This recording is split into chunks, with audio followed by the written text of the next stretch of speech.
When I first joined the firm, I wasn't looking for love, or anything close to it.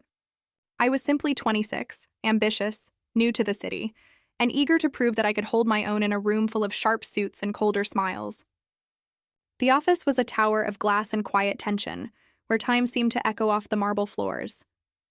And at the center of it all was her, Emma, my boss. Emma was everything I wasn't: calm, perfectly composed, every movement measured, every word precise. She carried herself like a storm that had already learned how to control its thunder. Her voice was low but firm, her expressions unreadable. People feared her, respected her, and whispered about how she never stayed too long in any place or with anyone. For the first few weeks, I was just another employee lost in her schedule. I'd see her during morning briefings, always dressed in clean lines and neutral tones. Never a wrinkle, never a wasted glance. I remember once she looked up from her tablet while I was presenting a marketing report. Her eyes, gray like clouded glass, met mine for half a second. That half second lingered all day. In the evenings, when the office emptied out, I'd often stay late to catch up on work. The city lights would stretch across the glass walls, and the rain would patter softly against the window panes. Sometimes I'd catch her reflection in the distance, moving between conference rooms, lost in thought, unaware that someone was quietly watching her. There was something lonely about her walk, something tender about the way she carried silence. I tried to ignore it. I told myself she was just my boss, the woman who signed my reports and corrected my figures.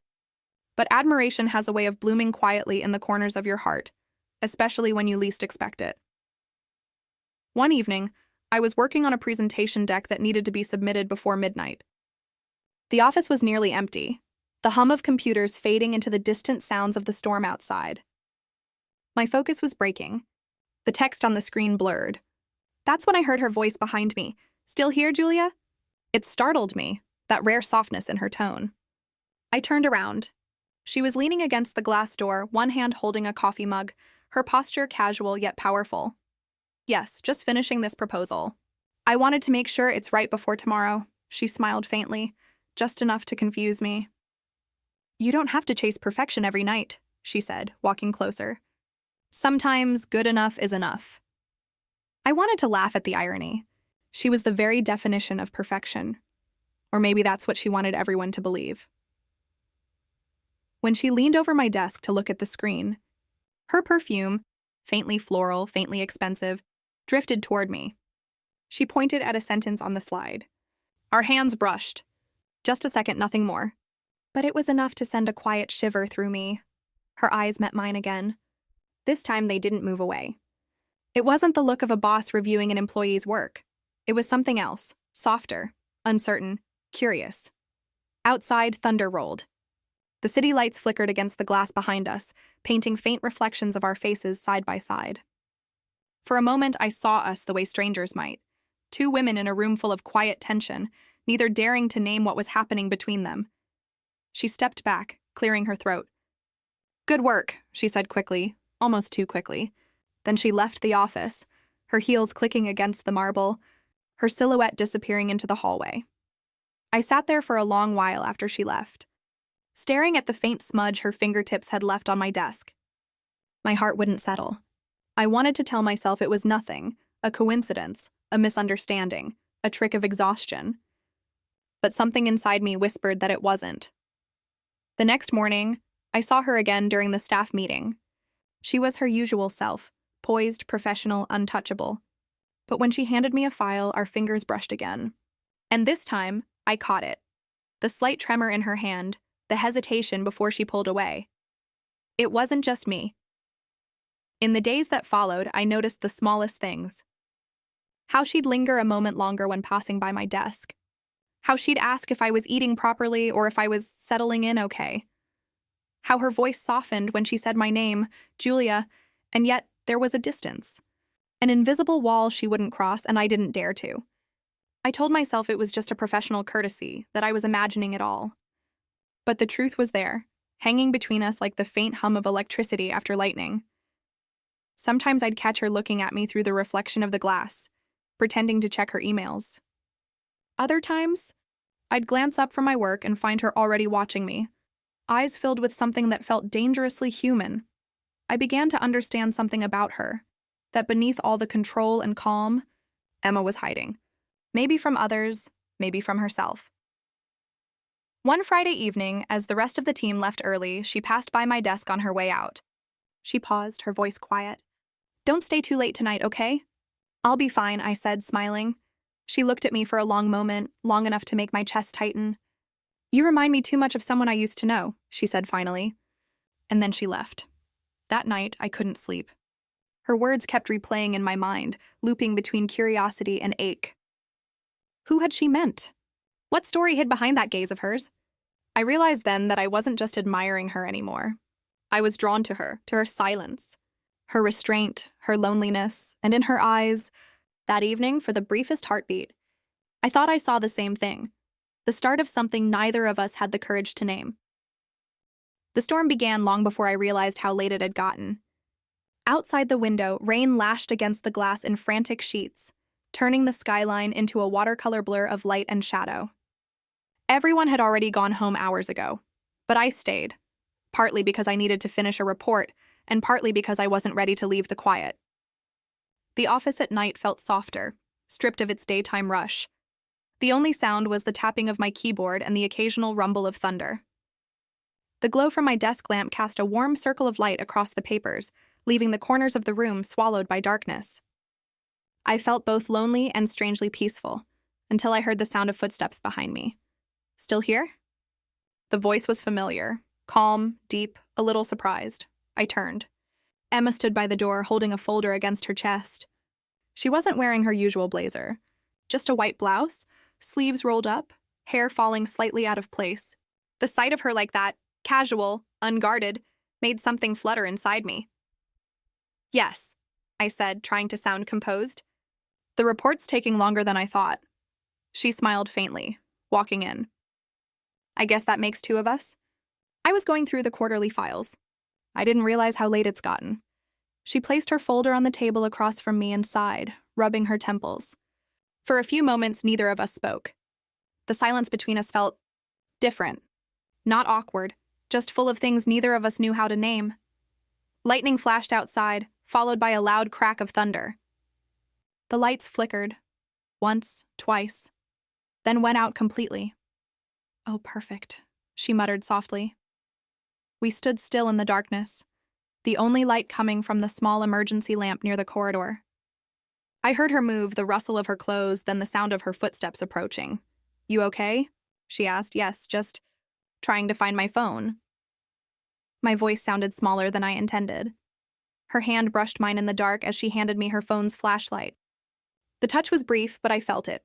Warm, grounding, electric. "Here," she said. "Let's see if we can wait this out." We ended up sitting across from each other, the glow from her phone's light casting soft golden halos across our faces. The storm outside roared louder, but somehow in that moment, it felt like the world had shrunk to just this. 2 people, 1 room, and a secret storm quietly building inside us. "I never realized how different the office feels at night," I said. Emma chuckled softly. "Quieter, kinder, maybe. During the day, everyone's pretending to be someone, confident, perfect, unbreakable. But at night, it's just walls and people who are tired." Her honesty surprised me. I'd never heard her speak like that, not as a boss, but as a woman. "Do you ever get tired of it?" I asked carefully. She leaned back in her chair, eyes reflecting the faint light. "Of what?" "Of being the one everyone looks at and expects everything from," she paused. I thought maybe I'd gone too far, but then she sighed. "Every day," she admitted quietly. "They think I'm unreachable, cold, but the truth is, it's easier that way. If I start letting people in, I won't know where to stop." Her voice wavered slightly at the end. I'd never seen her vulnerable before, and it felt almost sacred, like she was letting me read a page from a book she'd never shown anyone. "I used to think being strong meant keeping everything locked away," I said softly. "But it just made me lonely, especially after moving here. The city is beautiful, but it's cold too. You can be surrounded by thousands of people and still feel invisible." She looked at me for a long moment, her eyes searching mine. Then she whispered, "I know exactly what you mean." Thunder rolled again. She laughed quietly, breaking the heaviness. "We sound depressing, don't we?" I smiled. Maybe, but it's nice to be honest for once. Her laughter was soft, unguarded. It filled the room in a way that made me forget the darkness around us. I don't remember what started it. A shared joke, a clumsy comment, but we both ended up laughing. It was the first time I'd seen her laugh that freely, and then as quickly as it came, it faded into silence again. I stood to stretch, my legs stiff from sitting too long. The edge of the desk caught my knee and I stumbled. Before I could steady myself, Emma was on her feet, reaching out. Her hands caught my arms, firm but gentle, holding me upright. For a second, we froze, inches apart, the sound of the rain muffled behind the glass. Her fingers lingered longer than they should have, and I could feel her heartbeat through the silence. "Sorry," she murmured, but her voice trembled, betraying her calm face. "It's okay," I whispered back. Though my heart was pounding so hard it hurt, she didn't move right away. Neither did I. The air between us thickened, not just with tension, but with understanding. Whatever this was, we both felt it. When she finally stepped back, she turned away quickly, brushing her hair behind her ear. "You should go home soon," she said, her voice almost steady. "The storm's getting worse." I nodded, but neither of us made a move to leave. We stood there in the quiet hum of rain and electricity, 2 coffee mugs cooling beside the laptop. The glow of the emergency light flickered again, painting fleeting golden outlines of her face. She looked tired, human, beautiful. "I'll drop you at your place once the rain slows down," she said softly. Not meeting my eyes. I wanted to say no, to keep things simple, but the words caught in my throat. Instead, I nodded. Okay. Minutes stretched like hours until the lights finally came back on. Everything looked brighter, harsher, as if the spell had broken. We gathered our things in silence. When she handed me my coat, our fingers brushed again. This time, neither of us apologized. That night, when I finally got home, the rain was still falling. I sat on my bed, hair damp, heart restless. I opened my journal and wrote only one sentence. Why did her touch feel like a confession? Then I closed the notebook and stared out the window until the storm faded, knowing that something between us had quietly begun, even if neither of us dared to admit it yet. The following afternoon, the air inside the office felt different, heavier, as if it carried the weight of something unsaid. For days after that stormy night, Emma and I had barely spoken. Our interactions were reduced to clipped sentences, and polite nods as though the silence between us had been stitched too tightly to pull apart. I tried to convince myself it was better that way. What happened, or almost happened, that night had been a mistake, a crack in the walls we both needed to rebuild. But each time I heard her voice in the hallway or caught a glimpse of her reflection in the glass, my pulse betrayed me. By the 3rd day, I couldn't take the tension anymore. Every passing moment felt like a rehearsal for something inevitable. That's when I received a short message on my office chat. From Emma. "Can you come to my office for a minute?" My stomach dropped. It was written so plainly, but the words pulsed on the screen. I straightened my blazer, forced a steady breath, and walked down the quiet corridor. Her office door was slightly open. I hesitated before knocking. "Come in," she said softly. When I stepped inside, the first thing I noticed was that the blinds were half drawn, letting in streaks of afternoon light that painted faint golden lines across the floor. Emma stood by the window, arms crossed, staring out at the rain-specked skyline. Her reflection in the glass looked almost fragile. "Close the door, please." Her tone wasn't cold, just tired. I obeyed, the quiet click of the latch sounding louder than it should have. She didn't turn around at first. "I've been thinking," she said. I waited, unsure if I was supposed to respond. Finally, she faced me. "About the other night." My chest tightened. "Emma, you don't have to—" "I do," she interrupted gently. "Because I can't focus. Because every time I walk into a room, I find myself searching for you, and I don't know when that started." Her words hit me like a rush of wind. I stared at her, unable to breathe properly. She took a step closer, her eyes flickering between vulnerability and restraint. "You make it hard to stay professional, Julia." The room tilted for a moment. My hands went cold. I opened my mouth, but nothing came out. She shook her head slightly, almost to herself. I know it's wrong to say that. I know what boundaries mean. But I also know how it feels to pretend all the time. To look strong. To sound composed while something inside you keeps asking to be seen. Her voice cracked on the last word. I swallowed hard. Emma, My throat closed around the rest of it. You shouldn't be saying this. I know. Her eyes glistened and she gave a small, broken laugh. But you've already heard it, haven't you? You've seen it in my eyes. The air between us trembled. I took a step back instinctively, not because I wanted to leave, but because it felt too much. The weight of it all pressed against my ribs. I should go, I whispered. When I turned to leave, her hand caught my wrist gently, not to stop me, but as if asking me not to vanish yet. Her fingers trembled. Please don't, she said softly. I'm not trying to cross a line. I can't keep pretending I don't feel anything.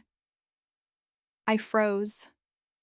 The warmth of her touch seeped through my skin, pulsing with something that felt dangerously close to truth. She let go immediately, her breath uneven. I've spent years keeping people at a distance. I told myself it was safer, but then you walked in here, all this life, this light, and I started remembering what it feels like to want to be close to someone again. The confession broke something in me. All those nights of pretending I didn't feel what I felt. They collapsed under the weight of her honesty. I looked up at her, eyes blurring. You think I haven't tried to stop this? I said quietly. I look at you and I feel everything I'm not supposed to. I tell myself it's admiration, respect, whatever makes it sound less dangerous. But it's not that, Emma. It's more. And it scares me. Her eyes softened, sadness and recognition merging into one. She stepped closer until the faint scent of her perfume brushed against me, delicate, familiar. The afternoon light shifted, and for a moment, her shadow merged with mine on the wall. Neither of us moved. Words became useless. She reached up slowly, brushing a loose strand of hair from my face. The touch was featherlight, deliberate, trembling. Not lust, not impulse. Something deeper, gentler. Her hand hovered near my cheek for a moment, then fell away. You shouldn't have to carry so much silence, she said, voice breaking. You hide behind politeness, behind your work, but I see you, Julia. I see how much you keep inside. Something inside me cracked open. Tears welled before I could stop them. She didn't touch my skin first. I would later write in my diary. She touched the silence I lived in. Emma's expression softened when she saw the tears. She reached for my hand, squeezing it lightly. An anchor, a promise, an apology. Maybe this is wrong, she whispered. But for once, I don't want to run from what feels right. I didn't know what to say. So I just stood there, holding her hand in that dimly lit room, feeling everything that words could never carry. The clock ticked somewhere behind us, but time felt suspended.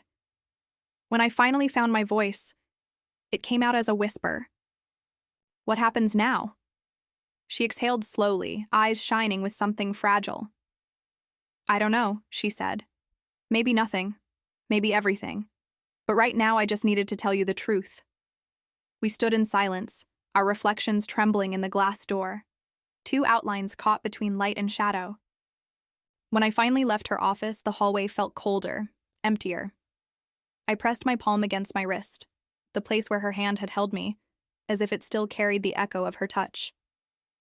That night, I didn't sleep. Neither did she. We had finally stopped pretending. But in doing so, we had stepped into something even more dangerous. The truth. The days that followed were a blur of silence. What once felt like a quiet harmony between Julia and Emma now turned into an unbearable distance. Emails became shorter. Conversations were limited to work, voices formal and careful. Emma no longer lingered by Julia's desk or offered a soft smile at the end of the day. It was as if their connection had been locked away behind the glass walls of Emma's office, visible, yet unreachable. Julia felt every second of that absence.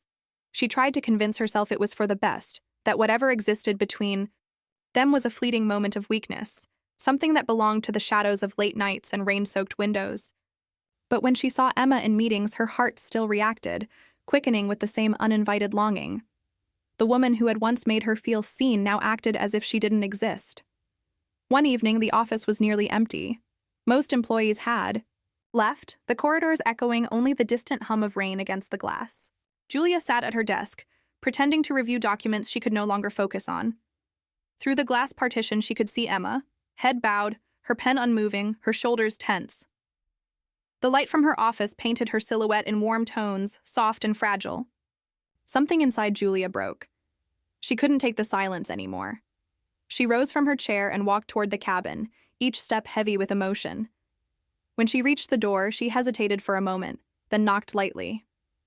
Emma looked up, startled. Her expression softened when she saw Julia, but her voice remained composed. "Julia, it's late.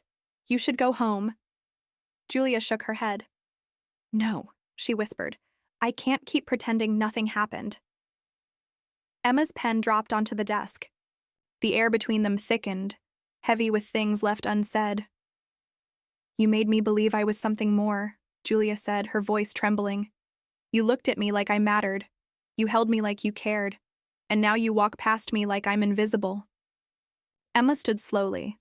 Her eyes glistened, her lips parted, searching for words that wouldn't come. "Julia, please," she said softly. "You don't understand what you're asking for."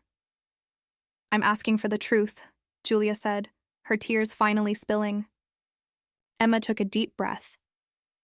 "The truth is, I care about you more than I should." Her words quivered like glass on the edge of breaking. "But this, us, it can't happen. It would destroy everything.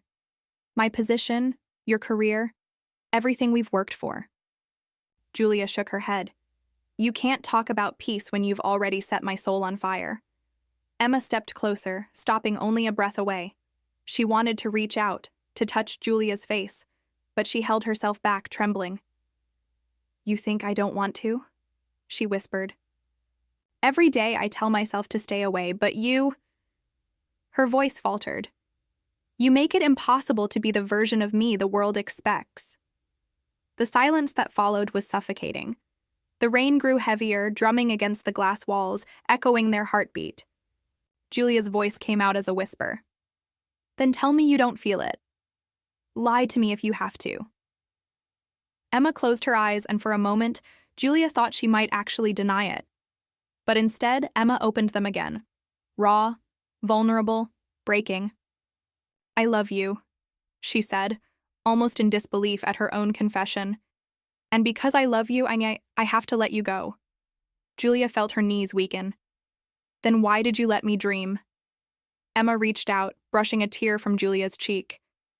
"Because I needed to remember what it felt like to be alive." For a long, fragile moment, they stood in silence. The air trembled with unspoken emotion. Then, slowly, Emma leaned forward, not to claim, not to possess, but to remember.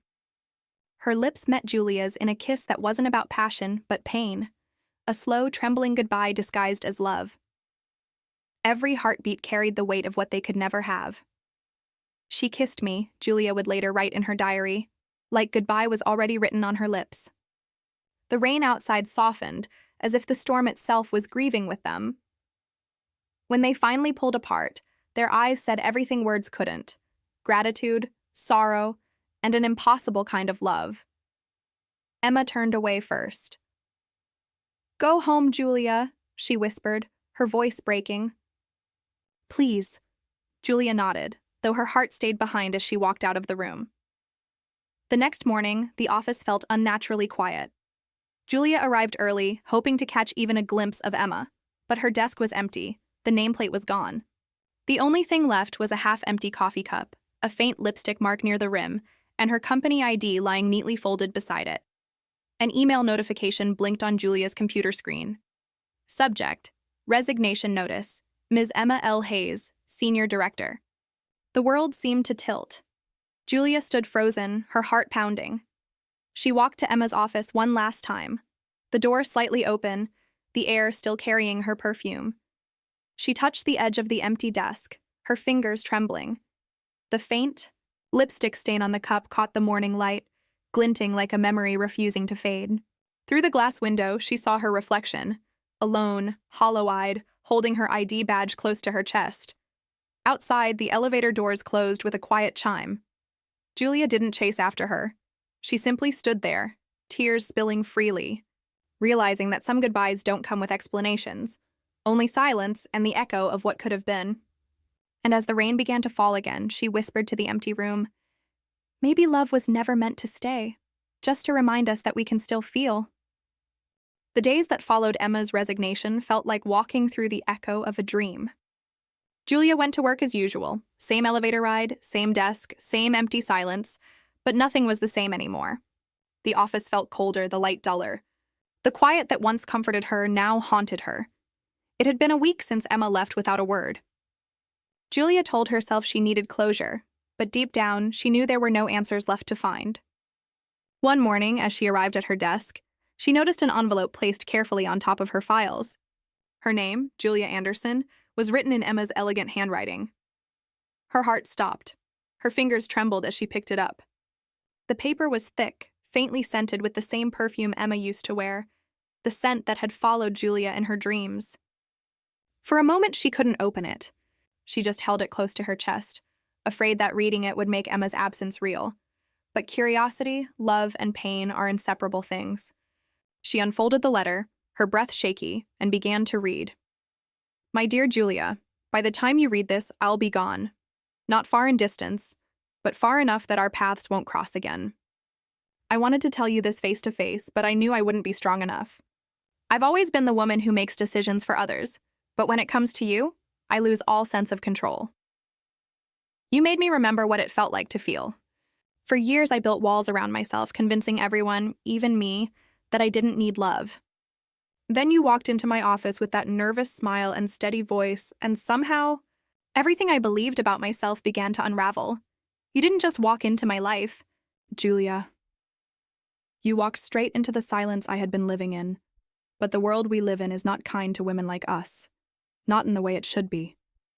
I've fought too long to build this version of me, and I'm too afraid of watching it crumble in front of others' judgment. I am not brave like you, Julia. I wish I were. Please don't hate me for walking away. I didn't do it because I stopped loving you. I did it because I love you too much to watch you become the shadow of someone else's fear. Remember me, not as your boss, not as the woman who left, but as someone who, for a brief moment, felt alive because of you.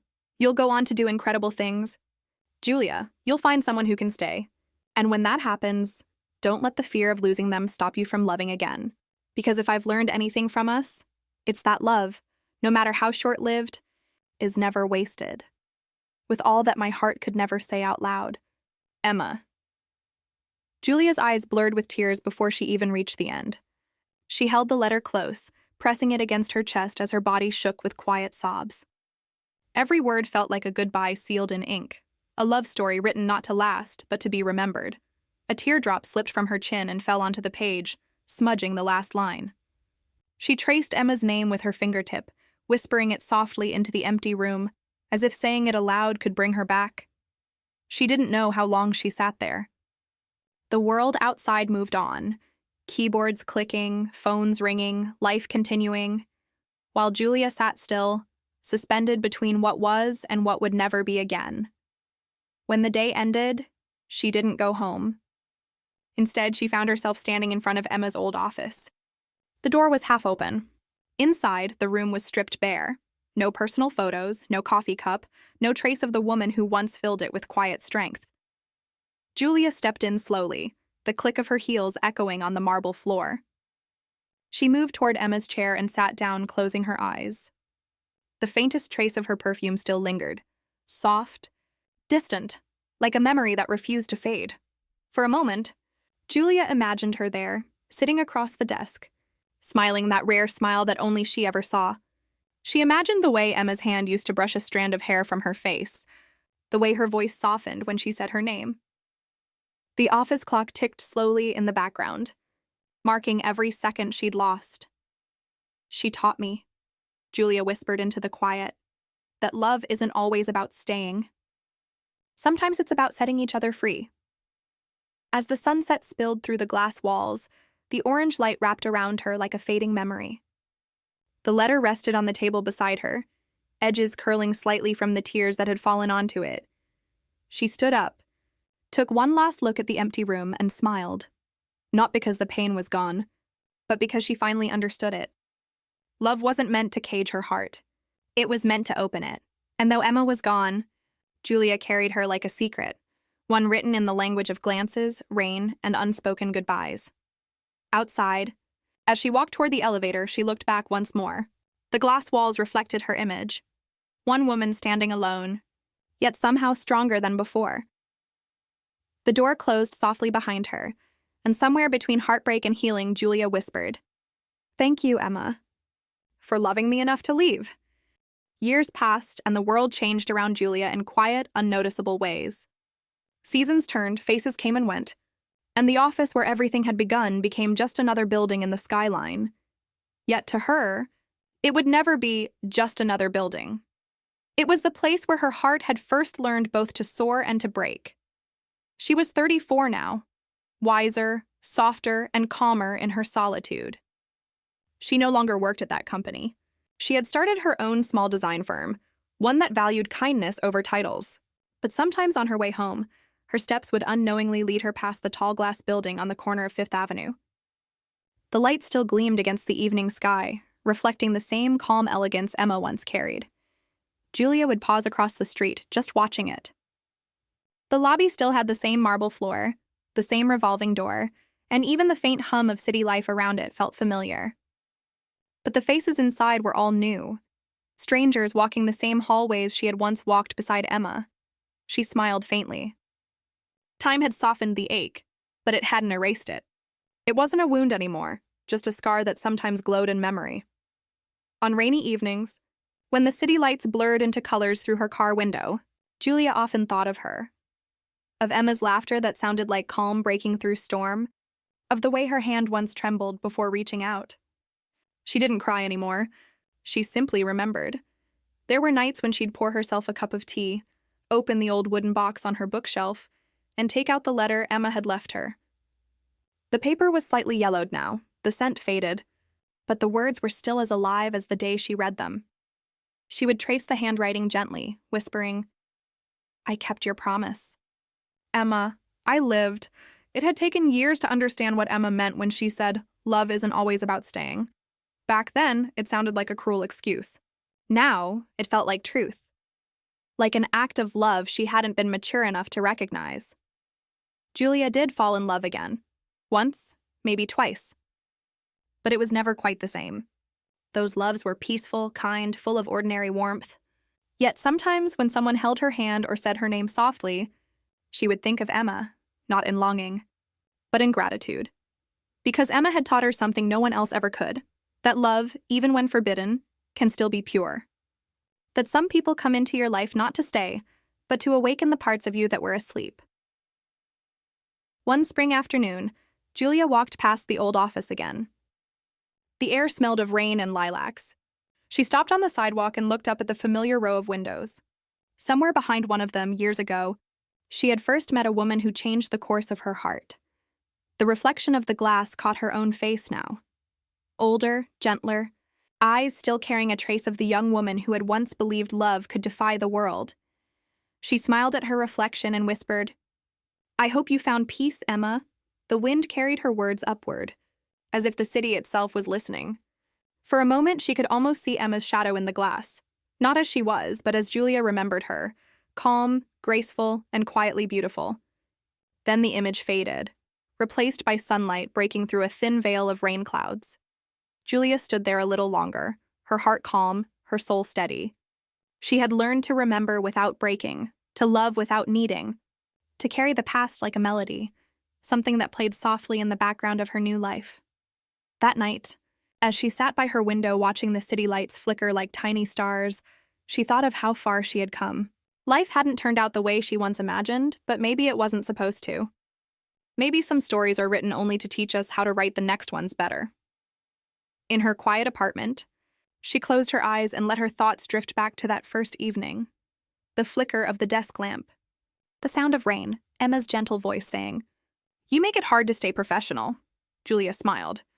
"You made it hard to forget," she whispered.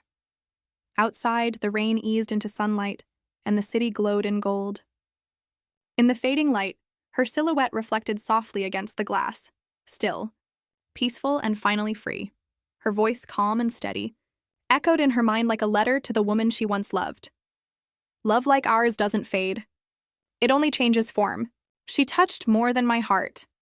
She touched the part of me that learned to love again. And with that, Julia turned away from the window, walking toward the quiet warmth of her home. Her shadow blended with the soft light of the setting sun. One last reflection before disappearing into the glowing cityscape, carrying with her the memory of a love that would forever echo in the spaces between what was lost and what was found.